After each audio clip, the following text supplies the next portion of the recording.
ginagawa araw-araw, dapat lagi natin kasama si God sa ating mga gawain araw-araw. Diba? Everything, maliit man na bagay yan, kung nagtatrabaho kayo sa salon, hindi naman lahat araw-araw may tip. Ang hirap-hirap ha, nakakapagod magpupot ng paa. Diba? Magpupit ng magpupit, magkulay, magliban, tapos after ilang oras lang ng isang gabi, ubusin mo lang dahil nagpapakasosyal ka. Bukas. Diba? Kailangan bigyan natin value ang ating pagpapagod. Especially mami, sa sobrang hirap ng buhay ngayon. 5 piso o piso napaka-importante na. Tama ba? Walang buong 1,000 pesos pag walang coins. Tandaan niyo yan. Kaya ako nga, kahit naglalakad ako sa daan, pag may nakita akong kahit butas na coins, pinupulot ko yan. Kaya ka ng tip 5 piso, 10 piso, pasalamatan mo. Kasi doon sa maliit na bagay, alam ni God kung ano yung laman ng puso natin. Kung gaano tayo ka-sincere magpasalamat sa maliliit na bagay.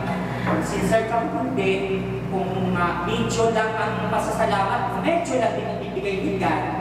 Diba? Pagka yung bukal sa loob mo, nakalooban ng pasasalamat mo kahit 10 piso lang ang ibibigay ni God nung client mo, after 1 day, babalik yung client sa'yo. Yung 10 piso na binigay niya sa'yo, 200 na. Naniniwala ka kayo sa gano'n? Oo, God is very powerful at saka si God napakabait. Ako, to very short story na lang, nag-umpisa po talaga ako sa katulong. Kasi nga, mahirap ang buhay natin sa Davao. So, ang dami kong pangarap. Pangarap na lang.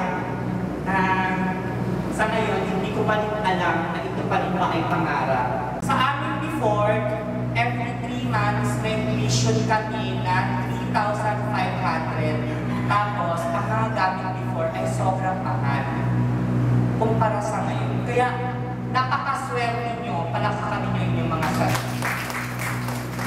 Ibihira sa barangay ang magkaroon ng ganitong program. Kaya, masyado akong na-amaze kay Sir Edward nung nabasa ko ang I Volunteer for Filipino Children. Kasi kami, sa salon namin, every barangay na meron kami, nagbibigay talaga kami ng libreng prepare.